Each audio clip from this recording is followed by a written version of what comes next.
नमस्कार दोस्तों, stock market studies में फिर से एक बार आपको बहुत बहुत स्वागत करता हूं। तो आज मैं फिर से आपके सामने कुछ इंपॉर्टेंट कंपनी का अपडेट शेयर करने वाला हूं। इस वीडियो को पूरा लास्ट तक देखिएगा और अभी तक अपने चैनल को सब्सक्राइब नहीं किया तो जरूर कर लेना। तो सबसे पहले मैं डिस्कशन करूंगा क्लीन सीडीएसएल के बारे में।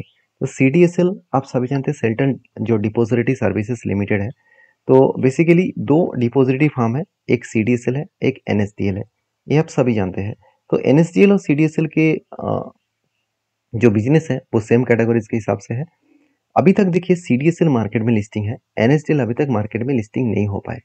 तो बहुत दिनों से सुनने को मौका मिल रहा है कि एनएसडीएल जल्द से जल्द मार्केट में आईपीओ लेके आएंगे। तो मार्केट में आईपीओ लेने के लिए जल्द से जल्द वो मार्केट में लिस्टिंग कराएगा। तो जब एनएसडीएल मार्केट में आएगा तो शायद सीडीएसएल के ऊपर थोड़ा सा प्रेशराइज बन सकता है, क्योंकि मार्केट में अगर कंपटीटर उतर चुके हैं और कंपटीटर अगर मार्केट में लिस्टिंग हो जाए तो उसका एक ग्रोथ ऑलमोस्ट बनने का चांसेस हो जाता है। तो बेसिकली कंपनी की जो मार्केट कैप है वो करीबन 20,900 करोड़ के आसपास है। कंपनी के पी रेशियो और इंडस्ट्रीज पी रेशियो से हिसाब से कंपनी के खुद के पी रेशियो थोड़ा सा हाइक है, थोड़ा सा ज़्यादा है। आरओसी आरओई आपको बेस्ट देखने को मिला, एनुअल इनकम आपको अच्छा देखने को मिले, डेप्थ एकदम ना के बराबर है, प्रमोटर के पास होल्डिंग्स भी अच्छा खासा है। तो सब कुछ आपको इस कंपनी के ऊपर पॉजिटिव दिखेगा। तो जो लोगों का कहना है कि पी रेशियो बहुत हाई है, उसके लिए बता दूं कंपनी के एक टाइम पी रेशियो चला गया था 54 के आसपास, सॉरी 75 के आसपास। वहाँ से कंपनी 50 चल रहा है, मतलब पी रेशियो पहले भी जिस लेवल में गया था उस लेवल तक जाने का पोटेंशियल रखते हैं। तो उस जगह पे यू टर्न लेकर उसी जगह पे जाने का वो कोशिश करेंगे। तभी वो तो सब कुछ ठीक है, पी रेशियो ऊपर जाएगा क्या नीचे जाएगा वो तो आपको बाद में पता चलेगा। मगर पी रेशियो के ऊपर डिपेंड करके हम लोग ट्रेड नहीं कर सकते। अगर हम लोग को हर जगह पे पी रेशियो चेक करके काम करना है तो कभी भी ट्रेड नहीं ले पाएंगे। तो जब इस कंपनी के ऊपर एक पैटर्न क्रिएट हुआ था तब मैंने आपको ये भी बताया कि मैंने एक जो पहले एक ट्रेड लिया था वो शानदार तरीके से पैटर्न था, एक शोल्डर कम हेड कम शोल्डर बना था और ब्रेकआउट होने के बाद उसका टारगेट अचीव हो चुके हैं। नेक्स्ट जो लेवल है वो कुछ इस तरीके से एक रेंज बना है। उस रेंज के बेसिस में कंपनी जब इस लेवल को ब्रेकआउट करे तो वहां से कंपनी का जर्नी होने का चांसेस दिखेगा। तो मुझे लगता है जो लेवल यहाँ पे बनता हुआ देखने को मिला है उस बेसिस में इसका टारगेट इस हाई लेवल तक बनेगा, इस टारगेट इस हाई लेवल तक जाने का चांसेस है। तो जो टारगेट और एंट्री लेवल बनेगा वो 3% के आसपास, सॉरी 1:3 रेशियो के आसपास मैंने टारगेट रखा है। जो स्टॉप लॉस निकल कर है करीबन 18% के आसपास और जो टारगेट निकल कर है करीबन 56% के आसपास। अभी देखिए टारगेट कब होगा किस तरीके से होगा वो तो पता नहीं, मगर मैंने यहाँ पे एक रिसी ट्रेड जरूर लिया हूँ और इस ट्रेड के बेसिस में मैं कंटिन्यू करूंगा। और ट्रेड लेने के पीछे एक ही रीजन है, कंपनी का फाइनेंशियल अपडेट जो कंपनी के ऊपर बहुत शानदार देखने को मिला। 125 से लेकर 240 तक कंपनी का सेल्स दिखे, एक्सपेंस कई हद तक कम है जिसके चलते कंपनी का ऊपर 63 से लेकर 130 करोड़ के आसपास कंपनी का प्रॉफिट बना। आज तक की हाईएस्ट प्रॉफिट भी है और आज तक की हाईएस्ट सेल्स भी है। तो जो कंपनी सेल्स को बढ़ाते चले जा रहा है उसी हिसाब से कंपनी प्रॉफिट भी ग्रोथ कर रहा है। क्या उस कंपनी के ऊपर कुछ वीकनेस पॉइंट सोचना चाहिए, कुछ यहाँ पे कंपनी के ऊपर कुछ ग्रोथ जो है वो क्या रुके रखेंगे? बिल्कुल नहीं, कंपनी आगे बढ़ेंगे, बहुत ज़बरदस्त आगे बढ़ेंगे। और सीडीएसएल एक ऐसे कंपनी है जिसका ऊपर ग्रोथ होना ही चाहिए। तो बेसिकली कंपनीज के ऊपर जो बैलेंस शीट है उस हिसाब से बात करूँ तो कंपनीज के ऊपर जो बोरिंग्स है वो एकदम ना के बराबर है। और उसके साथ साथ कंपनी के जो फिक्स्ड एसेट है वो इस बार 8 करोड़ से डायरेक्टली 340 करोड़ तक बन चुके हैं।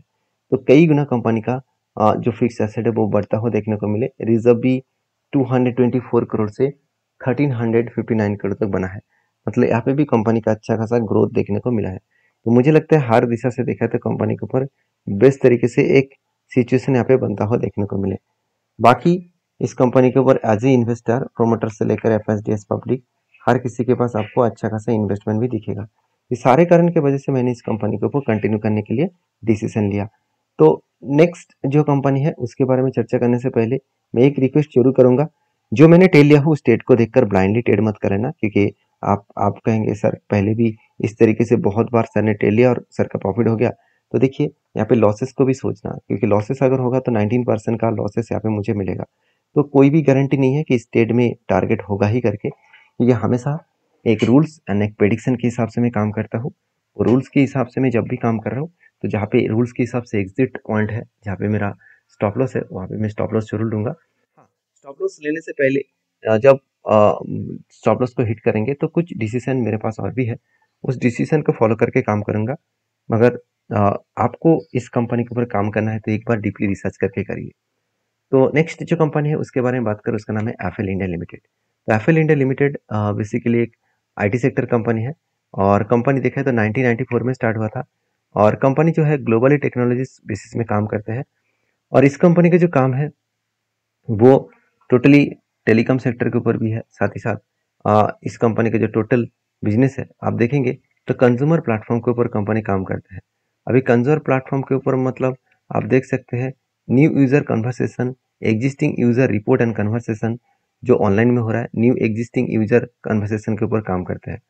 तो बेसिकली कंपनी का जो बिजनेस है ऐप डेवलपमेंट के साथ ऐप डेवलपमेंट का काम करता है। साथ ही साथ मतलब एनेबलिंग जो ऑफिसेस है, सॉरी ऑफलाइन जो ऑफलाइन टू ऑनलाइन जो consumer for offline businesses with direct to consumer जो अपीयरेंसेस है उसके ऊपर कंपनी काम करते हैं, क्लाउड सर्विसेज के ऊपर काम करते हैं।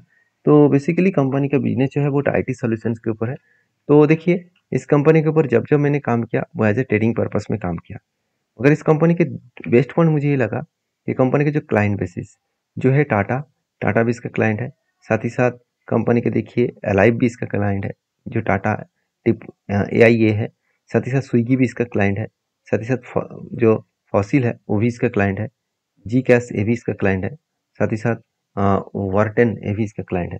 तो क्लाइंट बेस बहुत स्ट्रांग है, जिस बेसिस में कंपनी आगे बढ़ रहा है।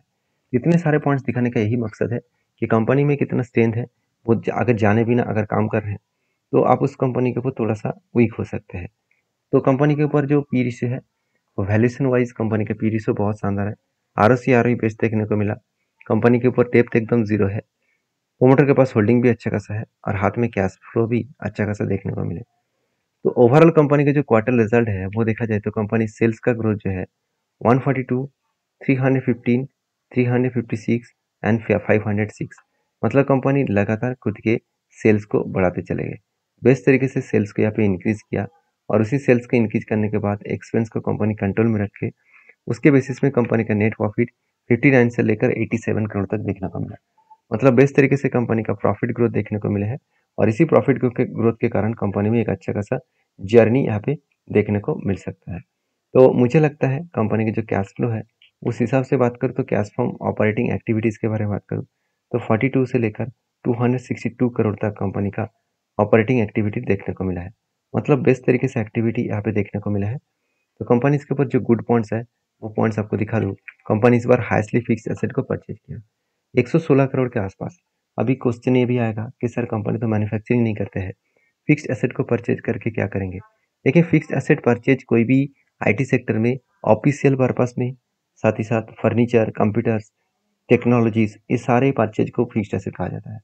तो इस तरीके से प्रोडक्ट को कंपनी खरीदारी कर रहे हैं, ज़्यादा खरीदारी कर रहे हैं, मतलब कुछ ना कुछ ग्रोथ आने का चांसेस तो जरूर है। तो बाकी इस कंपनी के ऊपर जब मैंने टेक्निकली चार्ट पैटर्न्स के ऊपर टेक्निकली चार्ट पैटर्न को देखा तब मुझे एक पैटर्न्स मिला, जो पैटर्न्स ऑलमोस्ट कंप्लीट हो चुके हैं, जो आपके सामने में शेयर करूंगा। पहले कफ विद सॉरी 2 बार यहाँ पे पैटर्न्स तो क्रिएट हो ही चुका है, शोल्डर कम बिग हेड, उसके बाद एक शोल्डर बना। फाइनली यहाँ पे ब्रेकआउट करने का मैं इंतजार कर रहा हूँ। अगर ब्रेकआउट हो जाए तो ब्रेकआउट, देखिए ब्रेकआउट तो हो चुके हैं, अब इसके ऊपर कोई क्लोजिंग कैंडल चाहिए, तो उसके बाद एक बिग टारगेट यहाँ पे मिल सकता है मुझे।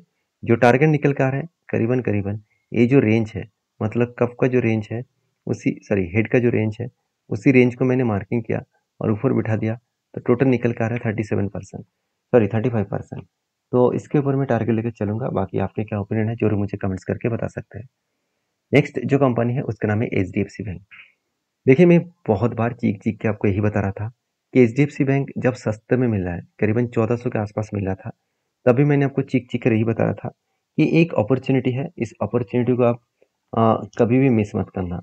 देखिए मैं आपको बाय सेल का रिकमेंडेशन नहीं तो कर सकता, मैं मेरा ओपिनियन आपके साथ रख सकता हूँ, मेरा इतने साल की एक्सपीरियंस आपके साथ रख सकता हूँ, जो मैंने 7 से 8 साल इस मार्केट में एक्सपीरियंस किया। तो उस एक्सपीरियंस में मुझे यही पता चला कि अगर कोई अच्छी कंपनी अगर आपको डिस्काउंट में शेयर को मिला है तो उससे बड़ी अपॉर्चुनिटी आपको दोबारा शायद ना मिले। तो उसके ऊपर ऑब्वियसली कुछ डिसीजन जरूर लेना चाहिए। जैसे मैंने इस कंपनी के ऊपर किस तरीके से डिसीजन लिया, अगर मैं इसको एच बैंक को एक बार मैं ओपन कर लेता हूँ एच बैंक के बारे में, तो आपको दो तरीके से नजरिया झलक आपको दिखेगा। पहले देखिए एच बैंक के ऊपर एक रेंज क्रिएट हुआ था, यहाँ पे एक RSI की रेंज बना था, वहाँ पे भी छोटा मोटा प्रॉफिट हुआ करीबन 6.5% के आसपास, और वो भी 78 डेज में।